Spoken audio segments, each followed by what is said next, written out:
ఆధ్యాత్మికత వైపు దృష్టి సారించడం సాఫ్ట్వేర్ ఉద్యోగుల పాలిట సరికొత్త విరామం. పూర్తి వివరాలకు చదవండి రేపటి సాక్షి దినపత్రిక.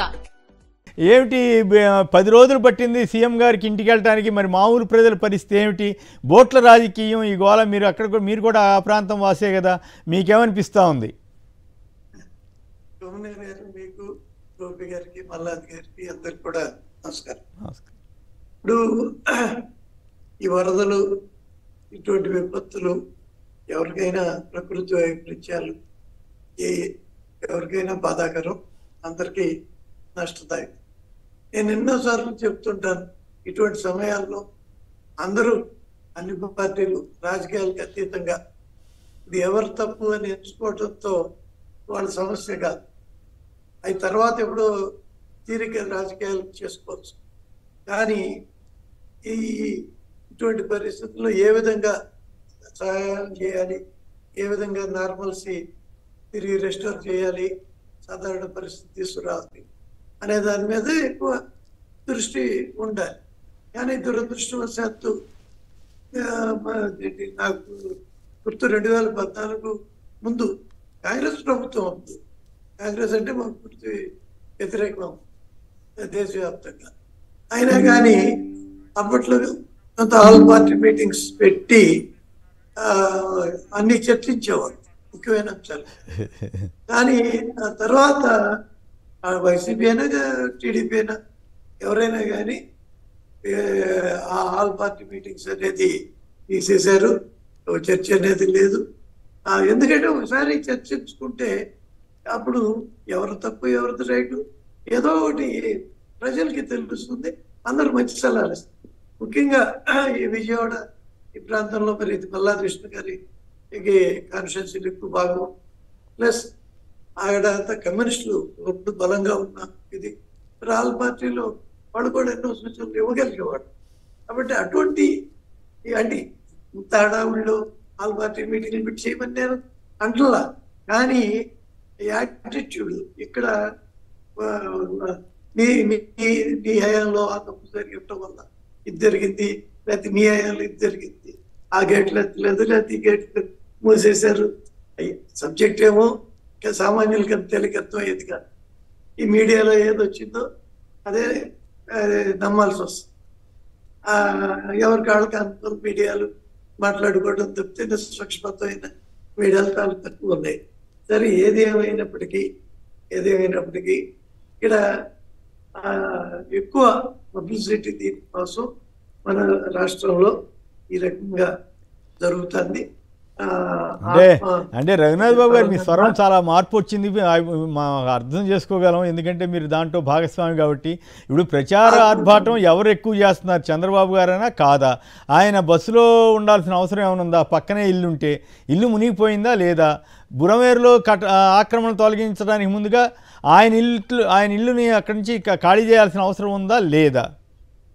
ఆయన ఇల్లు మునిగిపోయిందని పరోక్షంగా ఆయనే చెప్పారు. ఎందుకంటే ఎవరో సందర్భంలో ఆయన అన్నారు, నా ఇంట్లోకి నీళ్ళు వచ్చినాయి అని అంటున్నారు. వస్తాయి నీళ్లు రాకుండా ఉంటాయా అన్నారు. అంటే అది మనం అర్థం చేసుకోవాలి, ఆయన ఇల్లు కూడా మునిగిపోయింది అని నాకైతే అర్థమైంది, చెప్తున్నాను. కానీ అక్కడ ఆయన ఉండటం అనేది అది ఒక పెద్ద సబ్జెక్టు.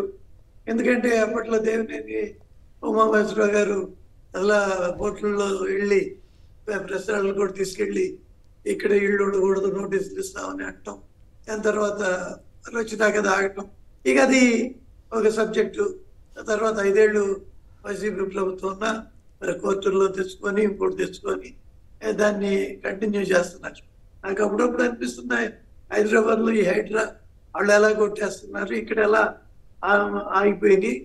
మరి 5 ఏళ్ళు వైసీపీ కూడా ఉంది కదా, అప్పుడు కూడా ఆ ఇళ్ళు అట్లాగే ఉన్నాయి కదా, అక్కడ నివాసాలు ఉన్నాయి, అన్ని జరుగుతూనే ఉన్నాయి. అప్పుడు మీరంతా విధ్వంసం అని చెప్పి ప్రచారం చేశారు కదా, ఆక్రమణలు కొడితే విధ్వంసం అని ప్రచారం చేశారు కదా. ఆక్రమణలు లేకపోతే నదీ గర్భాల్లో కొడితే తీసేయాలంటే కూడా విధ్వంసం ఇంకేముంది అని మీరంటే మీరు వ్యక్తిగతంగా మీరు ఎప్పుడు అట్లా మాట్లాడలేదు. కానీ చంద్రబాబుకు భజన చేసే బీజేపీ నేతలు చాలామంది మాట్లాడారు కదా.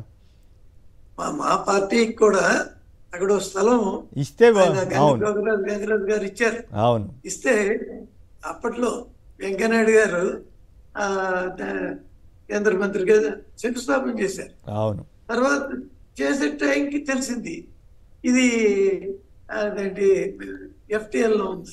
అవును అప్పుడు ఆ శంకుస్థాపనలోనే చెప్పారు ఆయన, ఇది పర్మిషన్లు అన్ని పూర్తిగా వస్తేనే కన్స్ట్రక్షన్ చేయండి, బట్ ఎటువంటి ఇబ్బంది ఉన్నా చేయొద్దు అని. చివరికి దాన్ని మేము వాడుకోలేదు, అక్కడ బిల్డింగ్ కట్టలేదు. కరెక్ట్ అంతవరకు అభినందనీయమే. ఊరికే చెప్తున్నా. అవును, కానీ ఇప్పుడు ఎందుకు చంద్రబాబు గారిని మీరు ఎవరు అండి, మీరు కాస్త బెటరు కాస్త ఈ మాత్రం అన్నా మాట్లాడారు. చాలా మంది నేతలు ఇంకేముందని చంద్రబాబు గారిని ఆకాశానికి ఎత్తే పనిలో ఉన్నారు. మీరు కానీ పవన్ కళ్యాణ్ కానీ అచ్చంగా అదే పనిలో ఉన్నారు. అయ్యా ముందు మీరు ఖాళీ చేయండి, అప్పుడు మిగతా ఆక్రమణల మీద ఒక నైతికంగా హక్కు ఉంటుందని ఇప్పుడు ఇందాక గోపి గారు లేకపోతే విష్ణు గారు చెప్పారు కదా. అట్లా ఎందుకు చెప్పలేకపోతోంది బీజేపీ? అంత బలహీనంగా ఎందుకు అయిపోయింది? ఎందుకు ఖాళీ చేయండి అంటే అది అదే మాట నేను అడుగుతున్నాను. 5 ఏళ్ళు వైసీపీ అధికారంలో ఉన్నప్పుడు ఎందుకు చేయలేకపోయారు? వాళ్ళు రేవంత్ రెడ్డి ఎలా చేయగలుగుతున్నాడు హైదరాబాద్? అట్లా మీరు అన్యాయంగా మాట్లాడమాకండి. వైసీపీ ప్రభుత్వం నోటీస్ ఇచ్చింది, నోటీస్ ఇచ్చిన తర్వాత స్టేలు వచ్చినాయి. తర్వాత మీ దగ్గుబాటి పురంధరేశ్వరి గారు కూడా ప్రజావేదికను కూలుస్తారా ఆక్రమణ అయితే మాత్రం అని ఆవిడ కూడా ప్రచారం చేశారు. మీలాంటి కొద్దిమంది హేతుబద్ధంగా మాట్లాడారు తప్ప మీ వాళ్ళు చాలామంది అరాచకంగా మాట్లాడారు. మీ కన్నా లక్ష్మణ్ గారు అప్పుడు బీజేపీలోనే ఉండేవాడు కదా. సో ఇవన్నీ జరిగినాయి. ఇప్పుడు పాయింట్ ఏంటంటే, ఇప్పుడు మీరు చంద్రబాబు గారికి ఏం సలహా ఇస్తారు? ఆ దిక్కుమాలిన బోట్ల రాజకీయం మానుకుని ఇల్లు ఖాళీ చేసి వెళ్ళిపోయి ప్రజలకు ఆదర్శంగా ఉండమని చెబుతారా, లేదా ఆయన తప్ప మిగతా వాళ్ళు ఇల్లు కోల్చండి అని చెబుతారా? నేను చూశాను బోట్ల విషయంలో కూడా, ముఖ్యంగా కొల్లు రవీంద్ర గారు ఆయన కొంచెం డీటెయిల్గానే మాట్లాడారు.